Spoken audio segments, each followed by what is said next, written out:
Welcome to another inspiring episode of Stories Untold. Today we're focusing on the devastating effects of a stroke and life after. It does not discriminate. The young and the old, the healthy and the unhealthy. Anyone can experience it, but there is hope.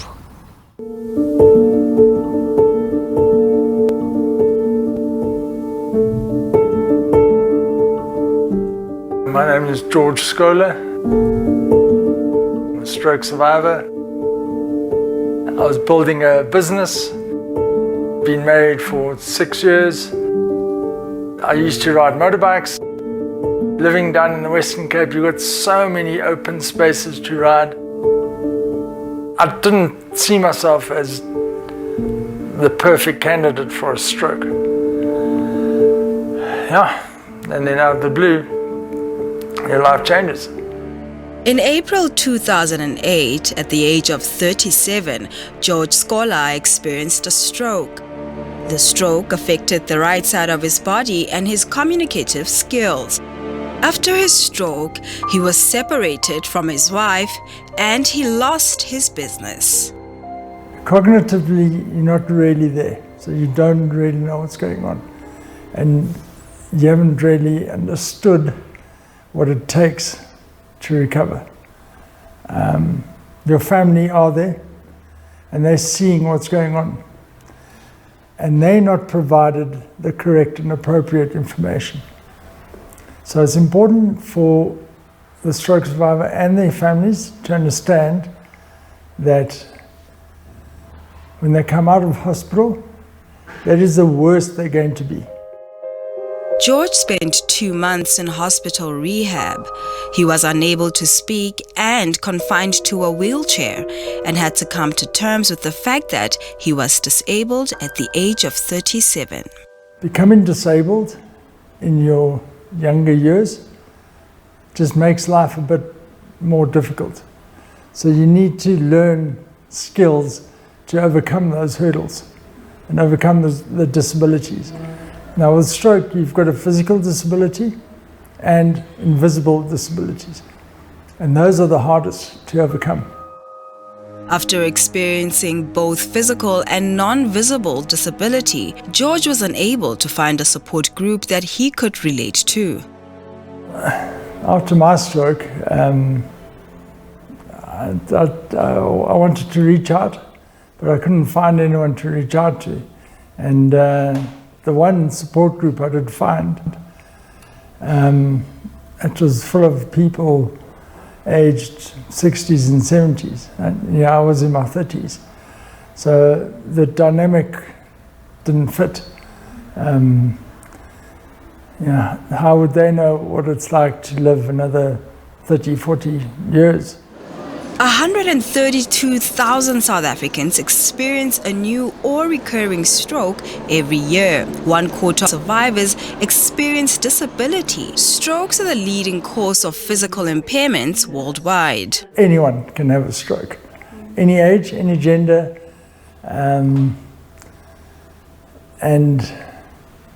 That's the first thing. And it's no longer an old man's illness. It's happening younger and younger, and becoming disabled in your younger years just makes life a bit more difficult. So you need to learn skills to overcome those hurdles. Even though George's stroke was 15 years ago, he still finds it difficult to do life's simplest tasks. People say, "Oh, you've been lazy." No, having a simple thing as a shower takes a lot of effort. So if you can imagine that if a shower takes a lot of effort for a survivor or somebody battling with fatigue, give me another exercise that you expect them to do. So, things have got to be put in perspective. Your CPU has been damaged. So things happen slower, and it takes more time for you to react to things in a way. Through all his struggles, George was able to co-found the Stroke Survivors Foundation in an effort to provide support and knowledge within the stroke space. One way in which they do this is through free stroke survivor assistance in the form of support groups. Obviously, having strokes at different ages plays different. You need other forms of support that's appropriate for that dynamic.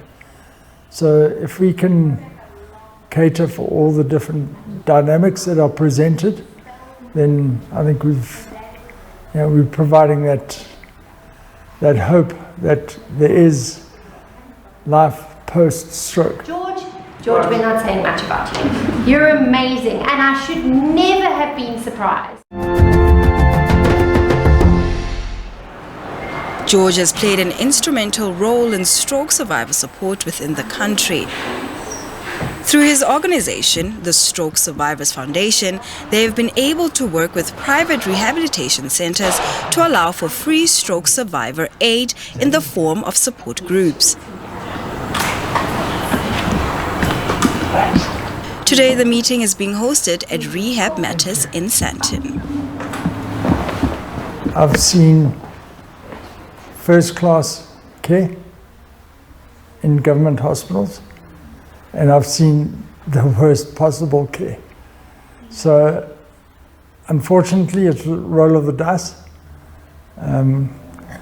Hopefully, you can get to a good hospital, because there are a lot of good state hospitals, and hopefully you get the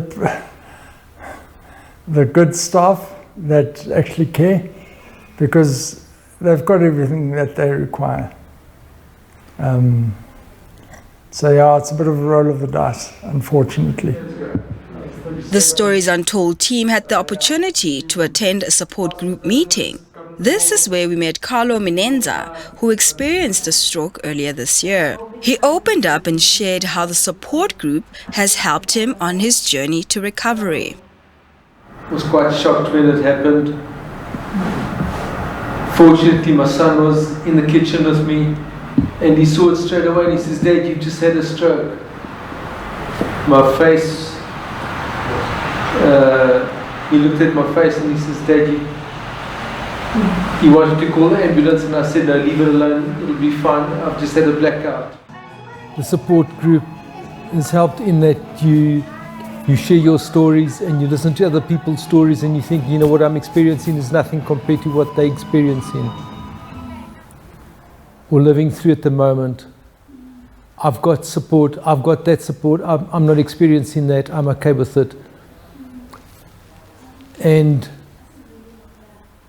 initially I thought my headspace wasn't right and my speech wasn't right.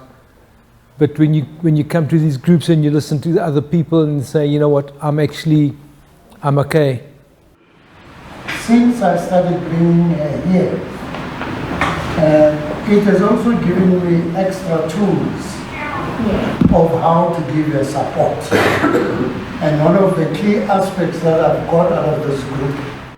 Among the attendees were Bobby and Angie Makwetla.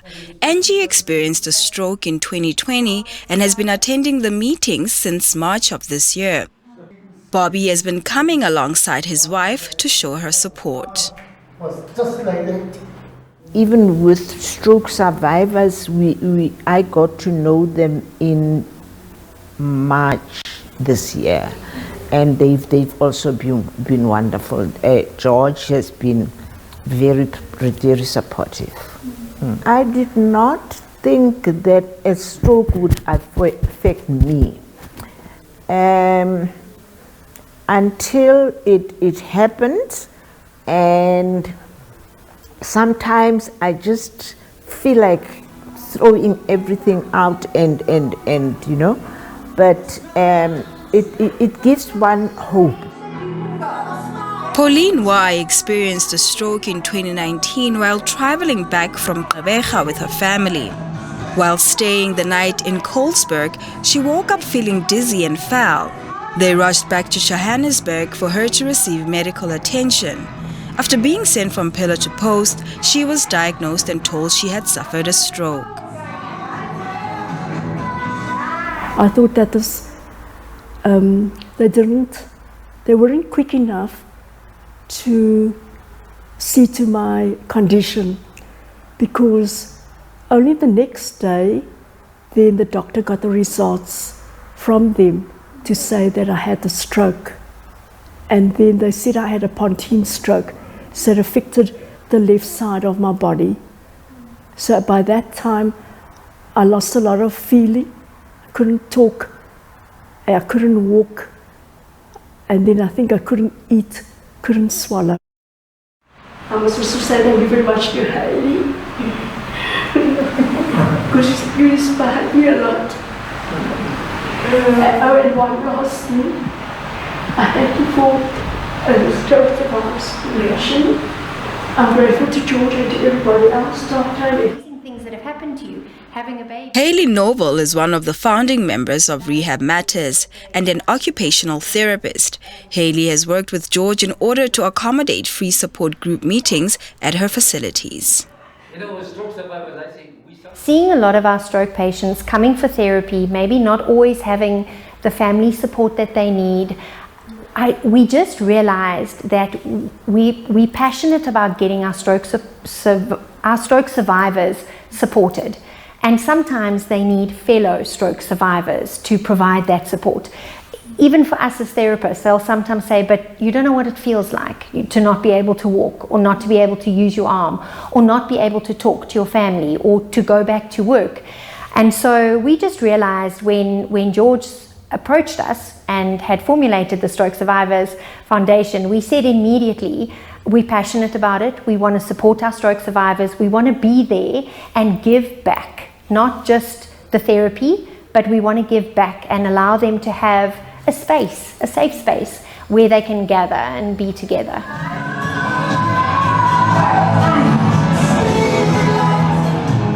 The Stroke Survivor Foundation, we're also one of the founding members of the African Stroke Organization. So whatever solutions we are finding and providing, we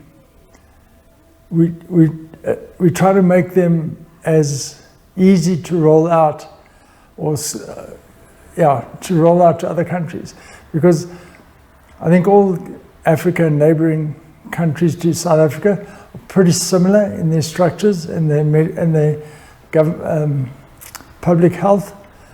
So if we can find a solution that works in South Africa, rolling it out to those countries would be quite simple. There's 3 words that I live my life by, post-stroke: adapt, improvise, and overcome. And those 3 words get me through whatever challenge I face. And you got to face up and deal with things. Because the longer you let them lie or ignore them, it's just going to get worse. So, adapt, improvise, overcome. Everything, you can get over anything. Put your mind to it, you'll get over it. Although the idea of experiencing a stroke can be devastating and scary, Fast Heroes have decided to go to schools to create awareness and teach children as to how they can help anyone experiencing a stroke. Renate van der Merwe is the National Coordinator for Fast Heroes, an initiative aimed at raising awareness around stroke symptoms and the need for urgent action. The initiative is free and has been rolled out in 79 schools nationwide. Fast Heroes is an educational program for mostly primary school foundation phase children, and the aim of the program is to teach children how to recognize strokes, what the signs and symptoms of a stroke is, and what the correct number is to dial once this happens. So how the Fast Heroes program works is once a school decides to partake, they can make contact with me or they can register on the website. Then we provide online training for the teachers, or if a school is close by, then I can do a face-to-face teaching session with the teachers. We decide how many classes and children will partake, and then we courier the workbooks to them. So the whole program is at no cost to the school, and then over a period of 5 weeks, the teacher rolls it out in her class at the time that's convenient for her. We got to speak to the outreach coordinator at Loreto School in Queenswood, who reached out to Renata to enroll their school in the Fast Heroes program.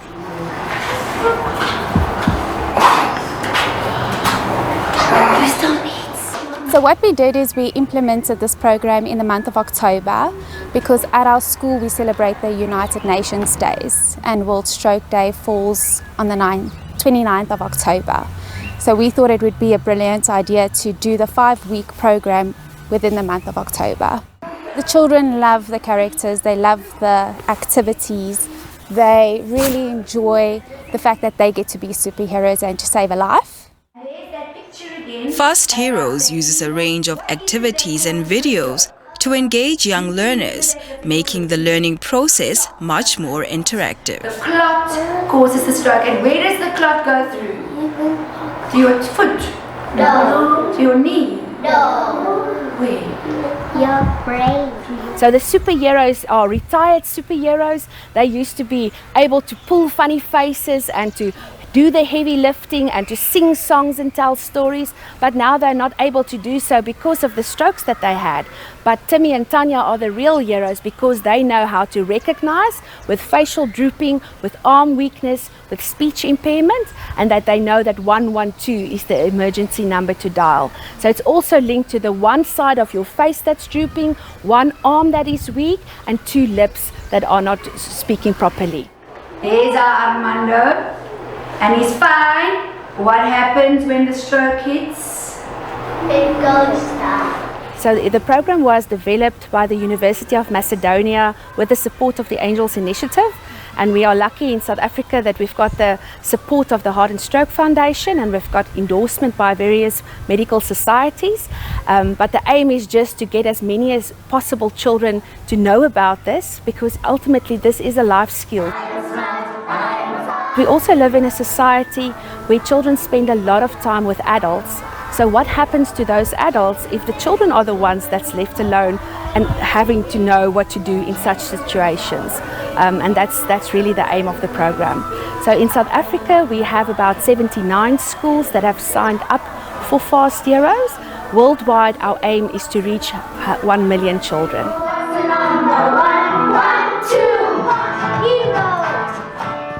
Initially, I've been with the Angels Initiative for quite many years, and then I've moved over to the role of Fast Heroes coordinator. And I'm very, very happy and proud to be in this position because I feel this is where you really can make a change because people need to know this, more people need to be aware because this unfortunately is the leading cause of disability in our country and the second leading cause of death. The World Stroke Organization says that 1 in 4 people have the risk of getting a stroke in their lifetime. And that's such a big problem in our country because it's got a financial and an emotional burden on families. But if we act fast and we know what to do and we know where to take the patients, then we can have a better outcome for these stroke patients. Taking note of speech, okay? So the whole thing about the program itself allows for you to pull into all subject areas, especially in the senior phase. I had a lot of fun. What I really learned within the program is not necessarily the signs and symptoms of stroke. It's about seeing the children take that information in and make it their own. So a lot of the times you would guide the lesson, but they would give something back which you did not expect. And it built relationships between you as a teacher and the child. You see them in a different light. It's not academic. I would strongly advise all schools to participate in this program. It is wonderful, it's creative, it has animations, it's different to what we are given to as teachers in general. So it's very current, it's very modern. You don't have to have a projector. With load shedding, you can make do with the book that they give you. And it's easy for a teacher to implement.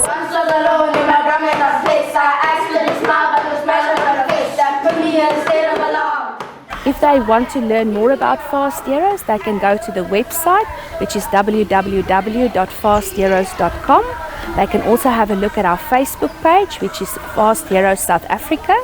and we have an Instagram page as well as a YouTube channel. So all the wonderful videos that we also use in the classes are on the YouTube channel. So I really recommend somebody to go and have a look there. We have, with the support of the Heart and Stroke Foundation, run a PR and social media campaign just to raise that awareness that the program is out there, but we really require more schools, and even the schools that have done this before, they can really even do it on an annual basis, because it is a repetition is how we learn. So even if they redo the program the following year, they are more than welcome to do so. There is life after stroke. It doesn't have to always end up in death and disability.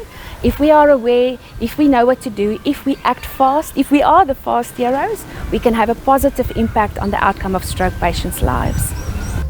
Remember, there is hope after a stroke. With the right support, recovery is possible. From all of us here at Stories Untold, see you next week, same place, same time. Dada.